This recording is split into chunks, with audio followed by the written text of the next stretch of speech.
এই ঈমান এবং নেক আমল এই জিনিস মানুষকে আল্লাহ পর্যন্ত পৌঁছায় দেয়। ঈমান এবং নেক আমল, আরবিতে নেক আমলকে আমলে সালেহ বলে। আল আমল সালেহ, আমলে সালেহ। নেক আমল যেটা আল্লাহর সন্তুষ্টির জন্য হয় এবং রাসূলুল্লাহ সাল্লাল্লাহু আলাইহি ওয়াসাল্লামের সুন্নত শরীয়ত মোতাবেক হয়, সেটা নেক আমল। নেক আমল হাজারও করলো, সে হাজার হাজার উমরা করলো, হজ করলো, হাজার হাজার দান সদকা করলো, হাজার হাজার আমল করলো, কিন্তু লোক দেখানোর জন্য। মানুষ তাকে দরবেশ বলবে, বড় হুজুর বলবে, বড় আবেদ বলবে, তার প্রতি বড় ধারণা পোষণ করবে, সেটা তার উদ্দেশ্য। সে আল্লাহকে রাজি খুশি করার জন্য এগুলো করে নাই।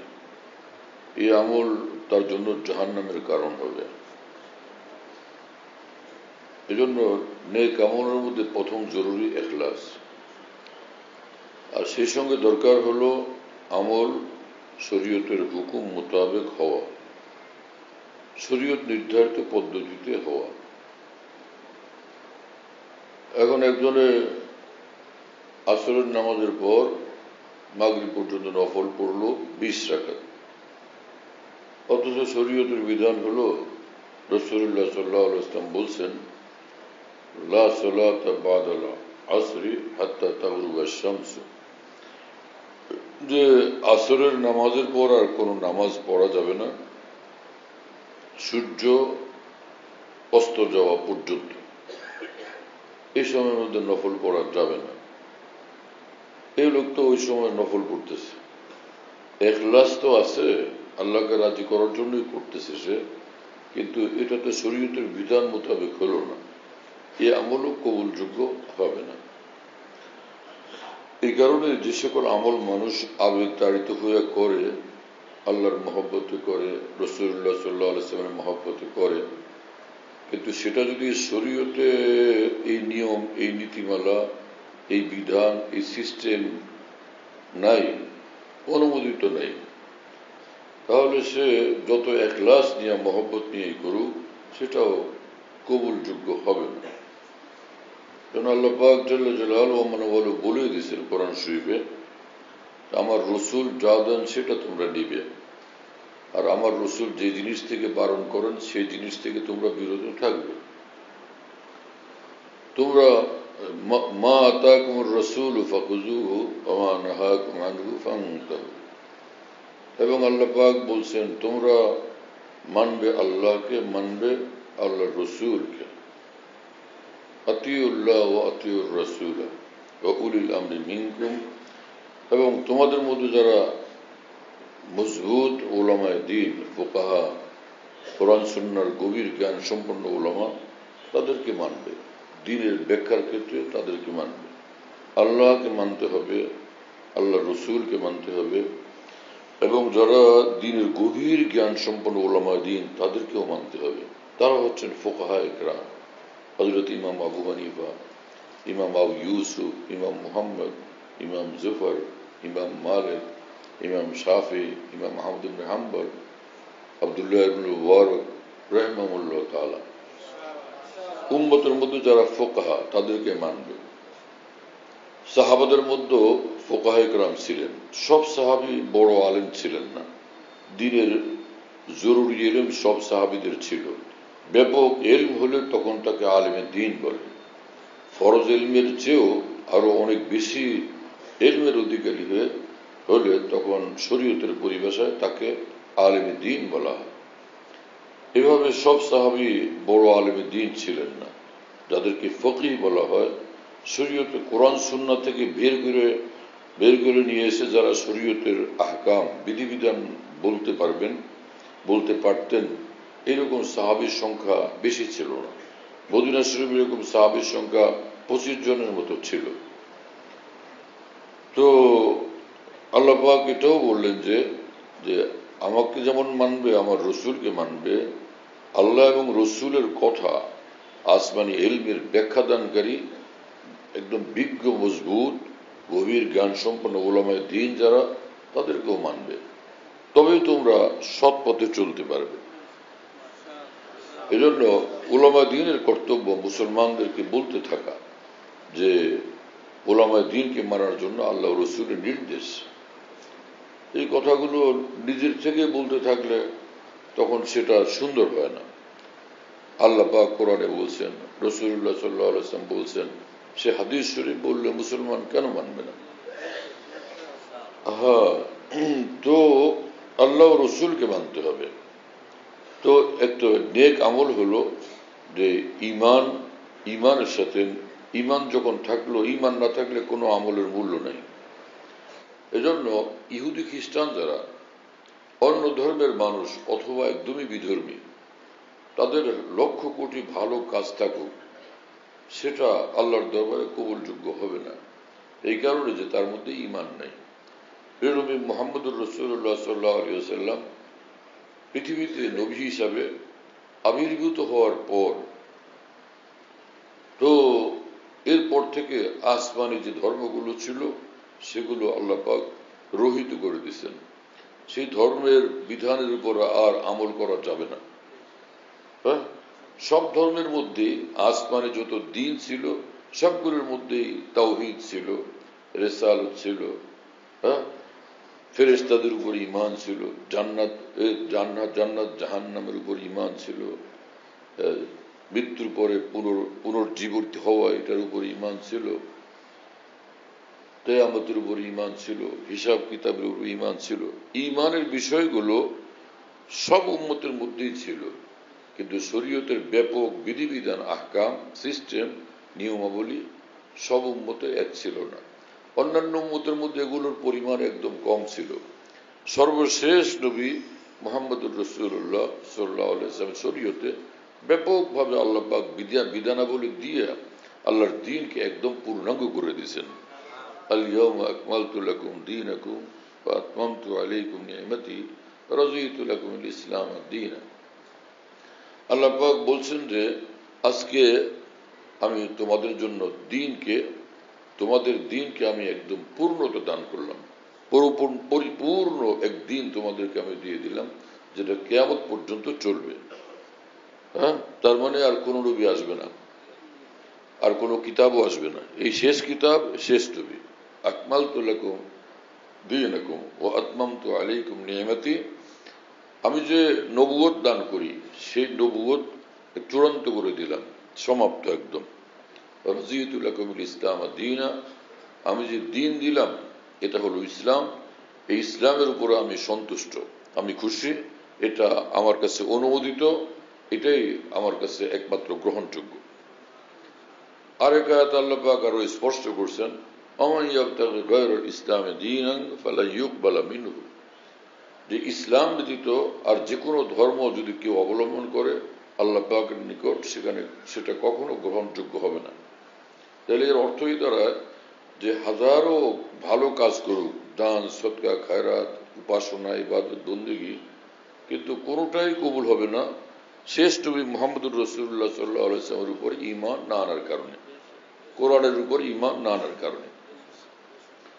আর কোরআনওয়ালা যারা, আর সর্বশেষ নবীর উপর ঈমানওয়ালা যারা, তাদের ঈমান এমনটা সুন্দর মাশাআল্লাহ যে তারা আদম আলাইহিস ইসলামকে নবী মানে, ঈসা আলাইহিস ইসলামকে নবী মানে, দানিয়েল আলাইহিস ইসলামকে নবী মানে, নূহ আলাইহিস ইসলামকে নবী মানে, ইব্রাহিম আলাইহিস ইসলামকে নবী মানে, হ্যাঁ, এবং ইসহাক আলাইহিস ইসলাম, ইসমাইল আলাইহিস ইসলামকে নবী মানে, হ্যাঁ, হযরত মূসা আলাইহিস ইসলামকে, ঈসা আলাইহিস ইসলামকে নবী মানে, জাকারিয়া আলাইহিস ইসলামকে নবী মানে।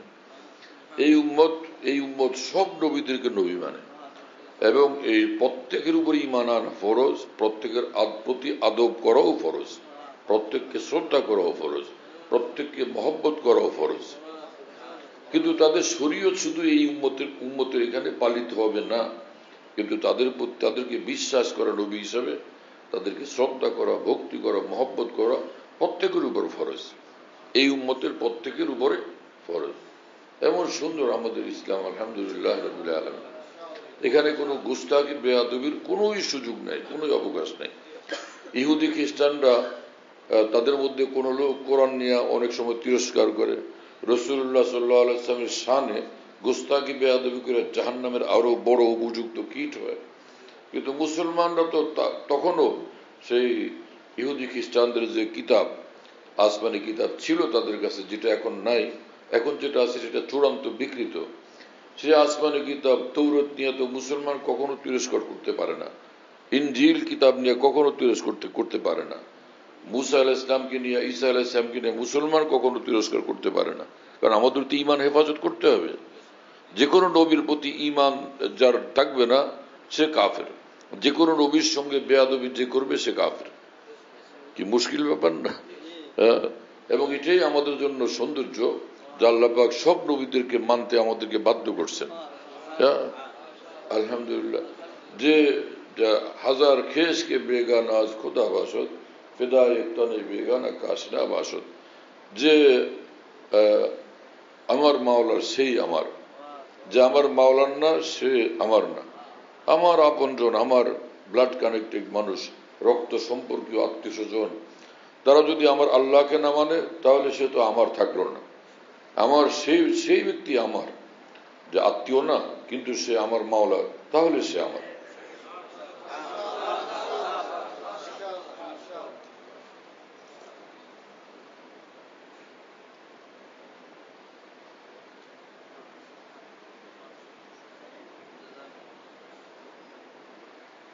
আল্লাহ আমাদেরকে মাফ করেন। ইসলাম যে কত সুন্দর কি বলবো, আশ্চর্য ইসলাম, দিন ইসলাম। তো দিন ইসলাম কামিল, পূর্ণাঙ্গ, কিন্তু এর অর্থই না অন্যান্য দিন ধর্ম যেগুলো ছিল সেগুলো অপূর্ণ ছিল। ওই সকল উম্মতের জন্য নিজ নিজ জায়গাতে প্রতিটি ধর্মই পূর্ণ ছিল।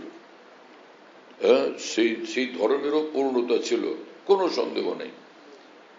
তো কিন্তু এই নবীর উপরে, আমাদের নবীর উপরে যে দিন আল্লাহ পাক আসছে এবং যে দিন আল্লাহ পাক দান করছেন, এ সব পূর্ণের চেয়ে এটা বেশি পূর্ণ। সব পূর্ণের চেয়ে বেশি পূর্ণ। চাঁদও সুন্দর, সূর্যও সুন্দর। চাঁদ নিজ জায়গায় পূর্ণ, কিন্তু সূর্য চাঁদের চেয়ে কোটি কোটি গুণ বেশি পূর্ণ। চাঁদকে অপূর্ণ বলার সুযোগ নেই, চাঁদ পূর্ণ, কিন্তু সূর্য কোটি কোটি গুণ এর চেয়েও বেশি পূর্ণ। অন্যান্য সব দিন ধর্ম পূর্ণ, কোনোটা ত্রুটিপূর্ণ ছিল না, কিন্তু ইসলাম সবচেয়ে ঊর্ধ্বে পূর্ণ। সেই দিন ইসলাম আল্লাহ পাক আমাদেরকে দান করে দিয়েছেন। তো আমাদের জিন্দগিটা কি হবে? আল্লাহ পাক জাল্লা জালালু ওয়া মানওয়ালু বলছেন, তোমাদের জীবন হবে আল্লাহকে নিয়ে, মরণ হবে আল্লাহকে নিয়ে। জীবন আল্লাহর জন্য, মরণ আল্লাহর জন্য।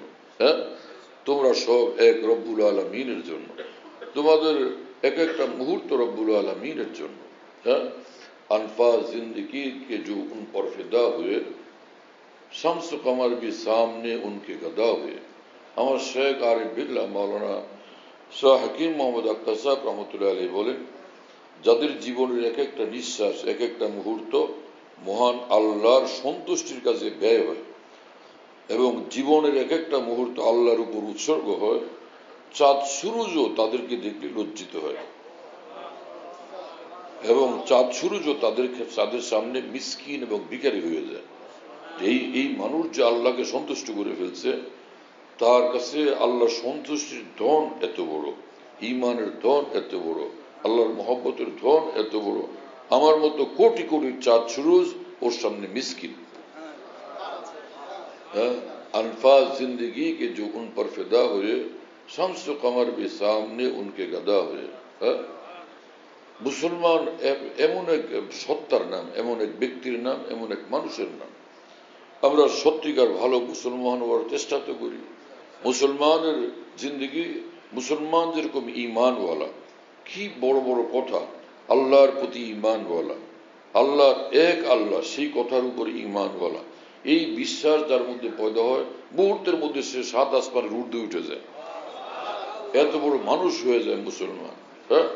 মুসলমানের অন্তরে ঈমান আসমানি সব কিতাবের প্রতি 104 খানা কিতাব ছিল আসমানি সব কিতাবের প্রতি আসমানি কিতাবের প্রতি ঈমান মুসলমানকে একদম সে মুহূর্তে উঠতে তোলে এবং সব কিতাবের মধ্যে সর্বশ্রেষ্ঠ এবং সর্বশেষ কিতাব যে কিতাবই সর্বশেষে আমলযোগ্য থাকলো সেটা কোরআনে কারীম এই কিতাবের উপর ঈমান এটা মুসলমানকে কোথা থেকে কোথায় পৌঁছে দেয় হ্যাঁ এই ঈমান তাকে হাজারো রাজা বাদশার রাজ্য রাজত্ব সিংহাসনের মর্যাদার চেয়ে অনেক ঊর্ধ্বে উঠে দেয় এই ঈমান ঈমান হলো সবচেয়ে বড় ধন ফেরেশতাদের প্রতি ঈমান ফেরেশতা কি জিনিস যে আল্লাহ পাক জাল্লা জালালু ওয়া মানওয়ালুর এক মাখলুক এক সৃষ্টি আছে যে জিসমুন লতীফুন ইলভিয়ুন হ্যাঁ ইয়াতাশাক্কালু বিআশকালিন মুখতালিফা কাইফা শাআ এমন এক মাখলুক আল্লাহর বানানো যে নূরের তৈরি এবং তারা যে কোনো আকৃতি ধারণ করতে সক্ষম যেভাবে তারা চান সেরকম আকৃতি ধারণ করতে পারেন রাসূলুল্লাহ সাল্লাল্লাহু আলাইহি ওয়াসাল্লামের নিকট জিবরিল আমিন ওহী নিয়ে আসতেন কোরআন নিয়ে আসতেন জিবরিল আমিন কখনো নিজের আকৃতিতে আসতেন নিজের সূরতে আসতেন একবার রাসূলুল্লাহ সাল্লাল্লাহু আলাইহি ওয়াসাল্লাম দেখলেন যে জিবরিল আমিন আসমান জমিনের মাঝখানে একটা কুরসির উপরে একটা চেয়ারের উপরে বসা এবং সে সমগ্র পৃথিবীর পূর্ব প্রান্তে তার ডানা পশ্চিম প্রান্তে তার ডানা সমগ্র পৃথিবী জুড়ে তিনি ছড়ায় আছেন বিশাল এক মাখলুক জিবরিল আমিন তো জিবরিল আমিন লাহু সিত্তুমিয়াতি জানাহ তার 600 ডানা ছিল 600 পর সিত্তুমিয়াতি জানাহ ইয়ান্তাসিরু মিনহাল লুলু ওয়াল ইয়াকুত সে সবগুলো পর থেকে জিবরিল আমিনের 600 পরের প্রতিটি পর থেকে সর্বক্ষণ ইয়াকুত এবং মুক্তা একদম সে বৃষ্টির মতো বর্ষণ হতে থাকে এই হচ্ছেন জিবরিল আমিন শুনতেছেন প্রিয় বন্ধু কি আল্লাহ পাক বানাইছেন তো জিবরিল আমিনের প্রতি বিশ্বাস মিকাইল আলাইহিস সালামের প্রতি বিশ্বাস সব আল্লাহ পাকের ফেরেশতাদের প্রতি বিশ্বাস আল্লাহ তাআলার ফেরেশতারা আছেন এবং সে আল্লাহ পাকের আরশ বহনকারী ফেরেশতারা আছেন আরশ বহনকারী ফেরেশতা এবং আরশের চতুর্দিকে অসংখ্য ফেরেশতা আছেন যারা আল্লাহ ইউসাব্বিহুনা বিহামদি রাব্বিহিম আল্লাহ পাক জাল্লা জালালু ওয়া মানওয়ালুর প্রশংসায় মশগুল সব সময় এবং ঈমান ওয়ালাদের জন্য ওই ফেরেশতারা আল্লাহর নিকট ক্ষমা চাইতে থাকেন মাফ চাইতে থাকেন আল্লাহ ঈমান ওয়ালা যারা আছে যাদের ভুল চুক হয়ে গেছে আপনি এদের সকলকে মাফ করে দেন আরশের পাশে আল্লাহর পক্ষ থেকে যে ফেরেশতারা নির্ধারিত সেই ফেরেশতাদেরকে রব্বুল আলামিনের নির্দেশ যে তোমরা ঈমান ওয়ালাদের জন্য ক্ষমা চাইতে থাকো তার মানে রব্বুল আলামিন ঈমান ওয়ালাদেরকে নিজের বানানোর জন্য কত সব ব্যবস্থা করে রাখছেন আল্লাহ আমাদেরকেও তৌফিক দেন আমরা যেন ভুল মুক্ত ত্রুটি মুক্ত বিচ্যুতি মুক্ত গুনাহ মুক্ত জিন্দগি বানানোর জন্য বেচैन হয়ে যাই আল্লাহর মহব্বত নিয়ে বেচैन হয়ে যাই কোন বান্দা সে আরশ বহনকারী যে ফেরেশতা এই কথা প্রসঙ্গে এক হাদিস শরীফ মনে পড়ল হ্যাঁ যে রাসূল আকরাম সাল্লাল্লাহু আলাইহি ওয়াসাল্লাম বলেন যে আল্লাহ পাক জাল্লা জালালু ওয়া মানওয়ালু জিবরিল আমিনকে ডাক দিয়ে বলেন যে জিবরিল হে জিবরিল শোনো ইন্না ফুলানুন আবদি ইয়ালতামিসুনি লিউরজিয়ানি দেখো ওই যে জমিনের মধ্যে আমার অমুক বান্দা সর্বক্ষণ আমাকে খুঁজে বেড়ায় আমাকে খুশি করার জন্য কেমনে আমাকে খুশি করবে দিন রাত তার কাজে যে মহান রব্বুল আলামিনের তালাশে সে ব্যস্ত এবং সে আমাকে খুশি করার জন্য সে সর্বক্ষণ ব্যস্ত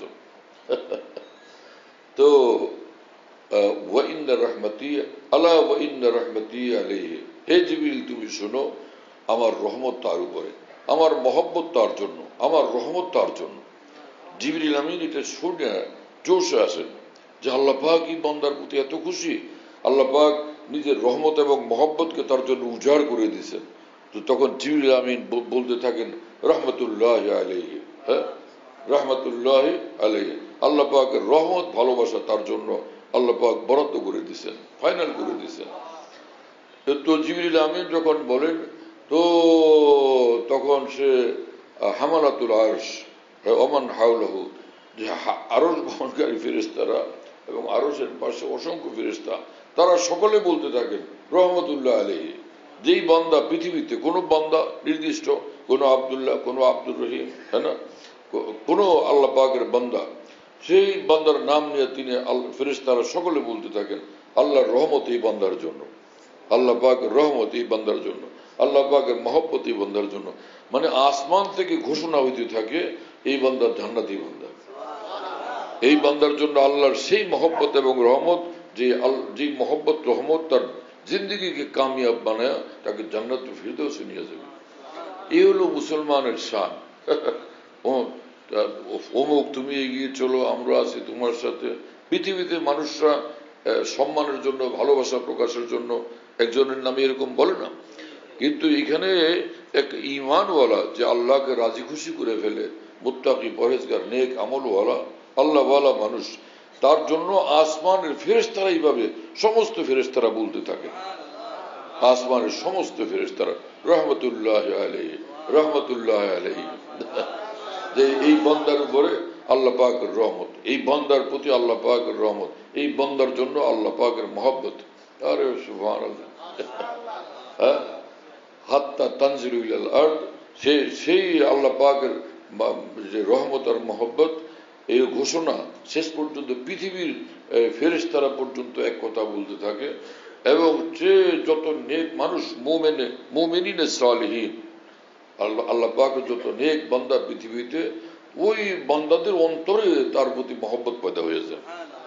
হ্যাঁ, মহব্বত পয়দা হয়ে যায়, রহমত এবং মহব্বত, তার প্রতি মহব্বত লাগে এবং তো মায়া লাগে, দয়া লাগে তার প্রতি, ওই মানুষটার প্রতি। হ্যাঁ, যেটাকে আরেক হাদিস শরীফে এই ভাষায় বলা হয়েছে। কোরআনে পাকের আয়াতে আছে প্রথম, ইন্নাল্লাযীনা আমানু ওয়া আমিলুস সালিহাতি সায়াজআলু লাহুমুর রহমানু উদ্দা। আল্লাহ পাক জাল্লা জালালুহু আমানওয়ালু বলেন যে যারা ঈমানওয়ালা, এক নেক আমল আর নেক আমলের জিন্দেগিওয়ালা।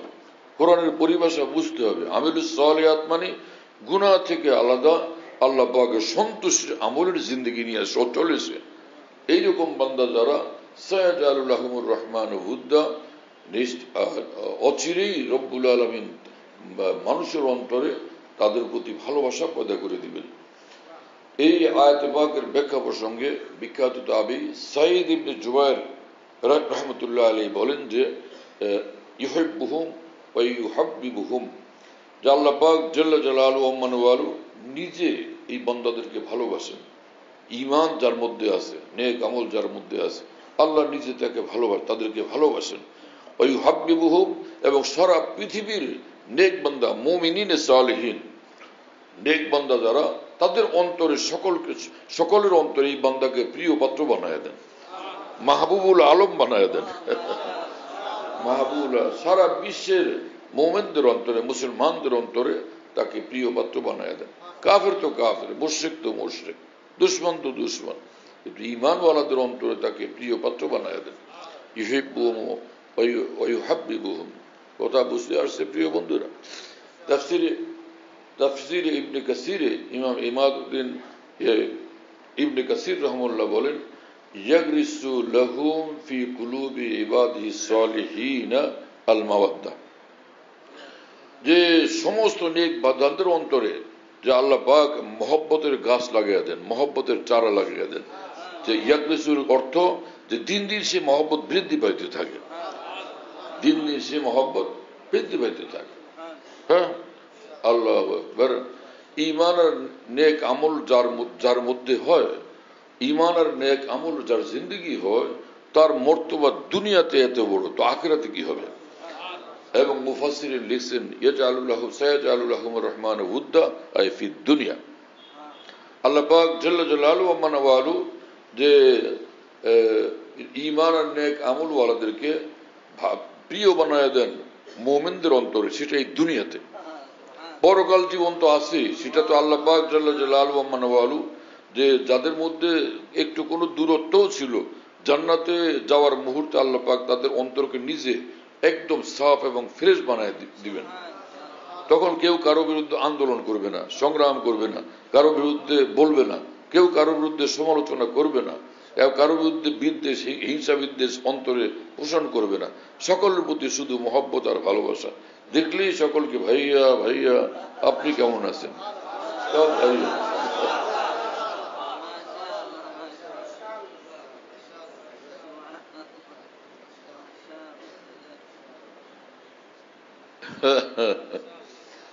হ্যাঁ, এবং এই যে আয়াতে পাক, হ্যাঁ এই আয়াতে পাক সায়াজালুল্লাহুমুর রহমান হুদ্দা, তো সাহাবায়ে কেরাম, কিছু সাহাবায়ে কেরাম রাদিয়াল্লাহু আনহুম হিজরত এখনো করেন নাই। ওই যে হাবাসার দিকে হিজরত করবেন। নাজাসি, লোকেরা কেউ নাজ্জাসি বলে, এটা সঠিক উচ্চারণ না, নাজাসি, বাদশাহ নাজাসি।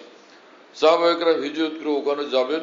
তো ওই সময় আল্লাহ পাক আয়াত নাযিল করছেন, ইন্নাল্লাযীনা আমানু ওয়া আমিলুস সালিহাত, আমার নবীর সাহাবীরা ঈমানওয়ালা, একদম আমাকে সন্তুষ্ট করার মতো নেক আমলের জিন্দেগিওয়ালা। তোমরা সে বাদশাহ নাজাসির নিকট যাবে হিজরত করে। যদিও তিনি এখনো খ্রিস্টান, তখন তিনি নাসারা খ্রিস্টান ছিলেন। আল্লাহ পাক বলে দিয়েছেন যে অচিরে আমি তোমাদের জন্য সকল অন্তরে মহব্বত ঝেলে দেব। তো বাস্তবে এই হলো যে এই সাহাবায়ে কেরাম যখন হিজরত করে হাবাসায় গেলেন, তো বাদশাহ নাজাসি তাদেরকে অনেক সম্মান করলেন। মক্কার মুশরিকরা এদেরকে ধরে নিয়ে আসার জন্য পিছনে লোক পাঠাইছিল, বাদশাহ নাজাসি তাদেরকে ফেরত দেন নাই এবং বলছেন যে কি খবর, তোমাদের নবী কি বলেন আমাকে শোনাও। বললেন যে কোরআন নাজিল হয় তার উপরে। বলে হ্যাঁ, সেই কোরআন আমাকে তেলাওয়াত করে শোনাও। যখন কোরআন তেলাওয়াত করে শোনানো হলো, এই কাফেলার যিনি আমির ছিলেন, প্রধান, জাফর ইবনে আবি তালেব রাদিয়াল্লাহু তাআলা আনহু, তো যখন কোরআন শরীফ তেলাওয়াত করে শোনানো হলো, বাদশাহ নাজাসি এত কানলেন কোরআন শুনে যে চোখের পানি দর করে ঝরতে থাকলো, অশ্রুধারা প্রবাহিত হয়ে গেল, যেটাকে কোরআন শরীফ আল্লাহ পাক বলছেন, ওয়াইদা সামিউ মা উনজিলা ইলার রাসূলি তারা আয়ুনহুম তাফিজু মিনাদ দামি মিম্মা আরাফু মিনাল হক। আমার কোরআন শোনার পর তাদের চোখ থেকে অশ্রুধারা প্রবাহিত হচ্ছে যে হক তাদের কাছে পৌঁছে গেছে। হ্যাঁ, হক, আল হক মানে আল্লাহর ওহী, আল্লাহর কথা, আল্লাহর কালাম তাদের কাছে পৌঁছে গেছে, নূর ভরা কালাম তাদের কাছে পৌঁছে গেছে। সেটার প্রভাবে খুশির চোটে তাদের চোখ থেকে অশ্রুধারা প্রবাহিত হইতেছে। এক মহিলা সে পাকিস্তানের এক মহিলা, তার যে পীর মুর্শিদ, উনি আবার তার শায়েখ পীর মুর্শিদ আমার কাছে বায়াত। তো সে মহিলা স্বামীকে, তার শায়েখকে লেখে, পীরকে লেখে। পীর সাহেব আবার জটিল বিষয়গুলো আমার সঙ্গে পরামর্শ করেন। তো উনি বলছেন যে ভাই, যে আমার স্বামী তো দ্বিতীয় বিয়ে করতে চায়, আমার জান যাইতেছে। কিছুদিন পর আমার শায়েখ দ্বিতীয় বিয়ে করে ফেলছেন, তা আরো পেরেশানি। হ্যাঁ, আমার জান যাইতেছে। আবার ধমকি দিছে যে এখন আমি তৃতীয় বিয়ে করবো, তো বেচারি আরো কাহিল, আরো পেরেশান। আবার ওই শায়েখ উনি আমাকে জানাইতে থাকেন যে আমি কি করব, কি পরামর্শ দিব, কি পথ অবলম্বন করব, এবং আপনার নিকট দোয়া চাই। এইভাবে আমি জানতে থাকতাম। যাই হোক, পরশুদিন, মানে এটা কয়েক মাস, 7-8 মাস যাবত এই ঘটনা চলতেছে, বড় পেরেশানি, বেদনাদায়ক। শুনি, আমি পরামর্শ দিই, দোয়া করি। পরশুদিন সর্বশেষ তার চিঠি আসছে। ওই মহিলার চিঠির বিস্তারিত রিপোর্ট আসছে। তার শায়েখ তো সবকিছু আমাকে জানাইতে থাকতেছেন। সে মহিলার বক্তব্য হলো, সর্বশেষ আমার স্বামী খুব দিনদার, আল্লাহওয়ালা, বললেন যে না, আমার স্বামী সর্বশেষ বললেন যে আমার বয়স হয়ে গেছে, তুমি যেন আমার প্রতি ভীষণ মনোযোগ দাও। আমি যে কতটা একাকিত্ব ফিল করি, তা আমার প্রতি, আমার তো কেউ নাই তুমি ছাড়া, তো তুমি যাতে আমার প্রতি অনেক বেশি মনোযোগ দাও, গভীরভাবে ভালোবাসো, এজন্য এগুলি সব আমি ড্রামা করছিলাম। আমি কোনো বিয়ে করি নাই। বলছিল কি আমি এক বিধবাকে বিয়ে করছি। বলো না, আমি কোনো বিয়ে করি নাই, শুধু এগুলো ড্রামা করছি, তোমাকে মানে তোমার পেরেশানি বাড়ায়া আমার প্রতি আকৃষ্ট করার জন্য। ওই বেচারি যখন শুনছে যে বিয়ে করছে, দ্বিতীয় বিয়ে, খালি বলতো আপনি এটা রাখেন না, বাদ দিয়ে দেন, আমি আপনার জীবনটা আপনার মহব্বতে, ভালোবাসা, সেবা যত্ন আমি উৎসর্গ করব। ওই বেচারা গম্ভীর হয়ে বসে থাকে। পরে এই করতে করতে শেষে তো কিছুদিন পরে বলছে আমি তৃতীয় আরেকটা করব। তখন তো ওর মাথাই খারাপ। কি কথা বুঝেন নাই?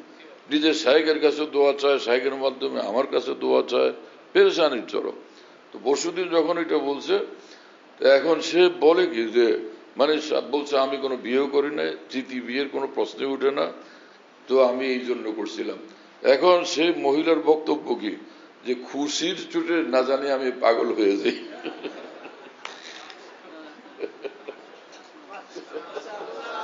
যা আমার এত আনন্দ, এত খুশির চোটে না জানি আমি পাগল হয়ে যাই।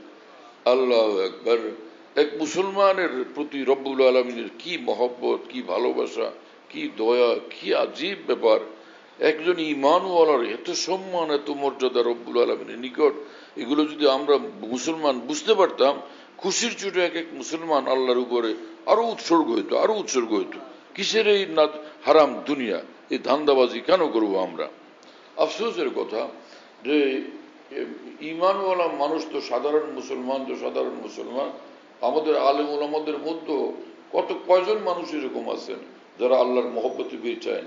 হাফিজ হুজুর যেভাবে আল্লাহর জন্য বেচায়েন থাকতেন, পীরজি হুজুর যেভাবে আল্লাহর জন্য বেচায়েন থাকতেন, হযরত মাওলানা শামসুল হক ফরিদ পীর রহমাতুল্লাহ যেভাবে আল্লাহর মহব্বতে বেচায়েন থাকতেন, হ্যাঁ, নিজামউদ্দিন আউলিয়া, খাজামউদ্দিন চিশতি, হযরত সৈয়দ আব্দুল কাদের জিলানী রহমতুল্লাহ আলাইহি আল্লাহর মহব্বতে তারা যেরকম বেচায়েন থাকতেন, এরকম মুসলমান আমরা কয়জন? मोहब्बत बड़ो जिनिस, अल्लाहर मोहब्बत बड़ो जिनिस। मोहब्बत दोनों आलम में यही जाकर पुकार आई कि जिसे खुद यार ने चाहा उसी को याद यार आई। যে মোহব্বত দুজাহানে এই ঘোষণা করতে থাকে যে যে আল্লাহ যাকে ভালোবাসেন, আল্লাহ যাকে স্মরণ করেন, সে আল্লাহকে ভালোবাসতে তৌফিক প্রাপ্ত হয়। যে আল্লাহর দেওয়ানা, যে আলামত যে আল্লাহ তাকে খুঁজতেছেন, আল্লাহ তাকে ভালোবাসতেছেন।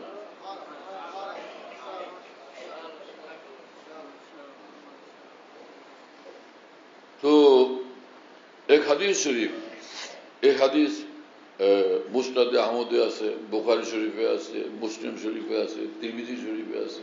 হ্যাঁ, রাসূল আকরাম সাল্লাল্লাহু তাআলা আলাইহি ওয়াসাল্লাম বলেন যে কোন বান্দা ঈমান আর নেক আমলের জিন্দেগি বানায়, তাকওয়ার জিন্দেগি বানায়, গুনাহমুক্ত জিন্দেগি বানায়, তো সেই বান্দার প্রতি আল্লাহর মহব্বত হয়ে যায়। এটা তো পাগলা তো আমার একদম, ও তো একদম আমার। শেখুল হাদিস মাওলানা জাকারিয়া রহমতুল্লাহ আলাইহি বড় আলেম দ্বীন ছিলেন, বহুত বড় বুজুর্গ বলি আল্লাহ ছিলেন। তিনি বলতেন যে সত্যিকার ঈমানওয়ালা হও, মুসলমান হও, মিয়া কাল কিয়ামতে কিসের সাক্ষী? রব্বুল আলামিন নিজেই বলবেন এটা তো একদমই আমার পাগল, আমি ওরে চিনি, এটা একদমই আমার পাগল, আমার দেওয়ানা ছিল। হ্যাঁ, যে ইয়ালতামিসুনি লিউরজিয়ানি, দিন রাত তার চেষ্টা, মেহনত, ফিকির আর খোঁজাখুঁজি ছিল কিভাবে সে আমাকে খুশি করতে পারে, এই ছিল তার জিন্দগি। হ্যাঁ, तौहीद तो ये है कि बस खुदा हश्र में कह दे, तौहीद तो ये है कि बस खुदा हश्र में कह दे, ये बंदा दो आलम से खफा मेरे लिए है। হ্যাঁ, সত্যিকার ঈমান তো এই ঈমানকে বলে, এই বান্দাকে কাল কিয়ামতে আল্লাহ পাক যখন দেখবেন যে আসছে বান্দা, তা আল্লাহ পাক বলবেন যে এ তো দুনিয়া কোনো কিছু, দুনিয়া কিচ্ছু বুঝতো না, এক আমি আল্লাহকে ছাড়া। नहीं हो किसी का तो क्यों हो किसी का, उन्हीं का हुआ जा रहा हूं।